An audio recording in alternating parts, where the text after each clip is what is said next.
اس کی وجہ سے ان دونوں میں کشمکش اور تصادم پیدا ہو گیا۔ نعمان صدیقی سے 18ویں صدی میں اس صورتحال کے بارے میں یہ لکھا ہے۔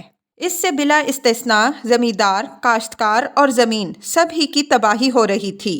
زمیندار کو مسلسل اجارہ دار کے خطرے کا مقابلہ تھا، جو ایک طرف تو مالگزاری کی وصولیابی پر حق جما رہا تھا، دوسری طرف اس یک موجودگی سے زمیندار کو مجبوراً اور کراہتاً اضافہ شدہ مال گزاری کے لیے آمادہ ہونا پڑتا تھا، جس کا نتیجہ مواضعات کی تباہی کی صورت میں سامنے نظر آتا ہے۔ اجارہ داری کے اس نظام کی وجہ سے چھوٹے زمیندار اجارہ داروں کے تقاضے پورے نہیں کر سکتے تھے اور وہ مفلس و کلاش ہو گئے۔ کسانوں نے تباہی کے پیش نظر گاؤں چھوڑ دیے۔ یوں اس عہد میں زرعی بحران آیا کہ جس پر قابو پانے کے لیے نہ تو وسائل تھے اور نہ ہی دلچسپی۔ اس صورتحال میں اس وقت مزید تبدیلی آئی جب اجارہ داروں نے اپنے حقوق کو موروثی بنا لیا، اور جب سیاسی انتشار ہوا تو اس میں وہ خود جاگیروں پر قابض ہو گئے، اور یوں قدیمی جاگیردار یا اہل منصب اپنی جاگیروں سے محروم ہو کر معاشرے میں غائب ہو گئے۔ نظام جاگیرداری کا بحران۔ اس سیاسی ابتری کے زمانے میں وہ جاگیردار باقی رہے جن کی اپنی فوج تھی اور جو جاگیر سے ریونیو وصول کرنے کی طاقت رکھتے تھے۔ ان میں سے وہ جاگیردار زیادہ اچھی پوزیشن میں رہے جن کی جاگیریں ان کے اپنے علاقوں میں تھیں۔ یہاں اپنے مقامی اثر و رسوخ کی بنا پر انہوں نے زمینوں پر قبضہ جمائے رکھا اور باغی زمینداروں کو اپنے قابو میں رکھا۔ مرکزی حکومت کی کمزوری کا ایک نتیجہ یہ ہوا کہ اس کے عہدیدار قانون گو، فوجداری، چودھری اور واقعہ نویس کا اثر کم ہو گیا۔ اس کی وجہ سے ان کا رابطہ مرکزی حکومت سے ٹوٹ گیا۔ جاگیردار پر اب کسی قسم کی نگہبانی اور نگہداشت نہیں رہی تھی، اس لیے اب اس کا کردار اور زیادہ استحصالی ہو گیا۔ اب جاگیردار کے اپنے ذاتی مفادات تھے جن کو وہ پورا کرنا چاہتا تھا۔ مرکز کی طرف سے اسے نہ تو کسی مدد کی امید تھی اور نہ ضرورت۔ بادشاہ کی اتنی طاقت نہیں تھی کہ وہ اسے ہٹا سکتا یا اس کی جاگیر ضبط کرتا۔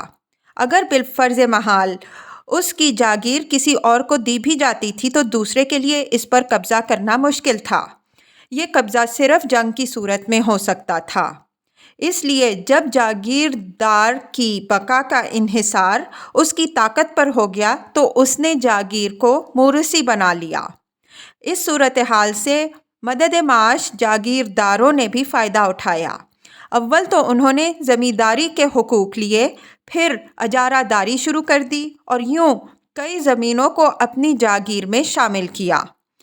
اس سے دولت کمائی تو انہوں نے سودی کاروبار بھی شروع کر دیا، جس کی وجہ سے دیہات میں استحصالیوں کا ایک نیا طبقہ پیدا ہوا۔ اس صورتحال کی وجہ سے جاگیرداری نظام ٹوٹ پھوٹ کا شکار ہوا۔ ریونیو کی زیادتی کی وجہ سے زمینداروں نے بغاوتیں کیں۔ ان بغاوتوں کے خاتمے کے لیے جاگیردار کو دقتیں پیش آئیں، کیونکہ زمیندار جنگلات میں بھاگ جاتے تھے کہ یہاں ان کے خلاف فوجی کارروائیوں میں دقت پیش آتی تھی۔ ان بغاوتوں کی وجہ سے ریونیو کی وصولیابی میں مشکلات پیش آتی تھیں، کیونکہ وہ پابندی سے جمع نہیں کی جا سکتی تھی۔ چنانچہ اس کا ایک اور نتیجہ کسانوں کی بغاوت کی شکل میں نکلا۔ یہ بغاوتیں جاٹوں نے آگرہ میں، ستنامی اور سکھوں نے پنجاب میں اور مراٹھوں نے دکن میں کیں۔ کسانوں کی ان بغاوتوں میں دیہاتی زمینداروں نے ان کا ساتھ دیا۔ اگرچہ یہ بغاوتیں بغیر کسی مقصد کو حاصل کیے ختم ہو گئیں، مگر انہوں نے جاگیرداری کے نظام پر کاری ضربیں لگائیں۔ ایک دوسری تبدیلی یہ آئی کہ بڑے بڑے زمیندار خود مختار ہوتے چلے گئے۔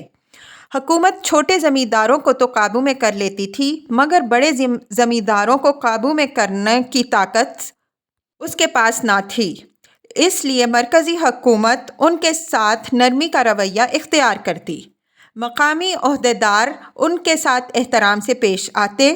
اس کے باوجود انہیں ریونیو کی وصولیابی میں دقتیں پیش آتی تھیں جو آہستہ آہستہ یا تو بالکل ختم ہو گئیں یا تھوڑی بہت باقی رہیں۔ 17ویں صدی کے اختتام تک مغلوں کا نظام جاگیرداری شکستہ و خستہ ہو کر ٹوٹ چکا تھا۔ نہ تو جاگیردار اب بادشاہ کا ماتحت رہا تھا اور نہ ہی ضرورت کے وقت اس کی فوجی مدد کرتا تھا۔ ان میں سے کچھ جاگیردار کبھی کبھی بطور ہمدردی یا ضرورت کے تحت بادشاہ کو بطور نذرانہ کچھ دے دیا کرتے تھے۔ جاگیرداری کے اس زوال کے ساتھ مغل طاقت کا بھی زوال ہوا۔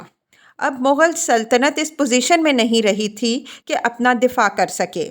یہی وجہ تھی کہ راجپوت، افغان، جاٹ، مرہٹا، سکھوں اور انگریزوں نے مغل سلطنت کے حصے بکھرے کر کے اپنا اقتدار قائم کر لیا۔ جاگیر کے اس بحران اور مالی وسائل کی کمی نے مغل دربار کی شان و شوکت کو ختم کر دیا۔ اب سماجی و ثقافتی سرگرمیوں کا مرکز اودھ، دکن اور بنگال کی ریاستیں ہو گئیں۔